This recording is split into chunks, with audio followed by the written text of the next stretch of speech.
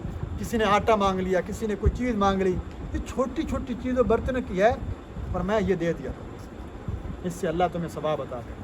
کوئی ضرورت کی چیز ہے اس کو دے دو، ہاں اگلے بندے پر بھی پھر لازم ہے اس کی حفاظت ضرور کرنی۔ ایسا اصل مسئلہ یہ ہے، لوگ اس لیے کرتے ہیں کہ وہ لے گیا، پھر اس چیز کا اس لیے نہیں خیال رکھا جائے پرائی چیز ہے تو نقصان کیا جاتا ہے، پھر لوگوں کا اعتماد اٹھ جاتا ہے۔ حالانکہ اپنی چیز سے زیادہ اس کی زیادہ حفاظت کرنی پڑے گی، کیوں؟ امانت کی حفاظت زیادہ کرنی پڑتی ہے۔ تو یہ برتنے کی چیزیں دیا کریں، وگرنہ زکوٰۃ کا انکار کرنے والے کافر ہو جائیں گے۔ مومنوں کے لیے حکم ہے کہ چھوٹی چھوٹی چیزیں وہ استعمال کر دیا کریں، اس سے روکنے والے چیز یہ جو صفت جس بندے میں ہوگی، اور میں وہ بندہ جہنم کی جو وادی ویل کے اندر جائے گا، اور جو ان برائیوں سے، ان خسائل سے اپنے آپ کو بچا لے گا اور اچھے طریقے سے اللہ کی رضا کے لیے نماز پڑھے گا، زکوٰۃ ادا کرتا رہے گا، اس کے لیے فرمایا جنت کے وعدے ہیں۔ اللہ تعالیٰ سے اللہ تعالیٰ عمل کی توفیق عطا فرمائے۔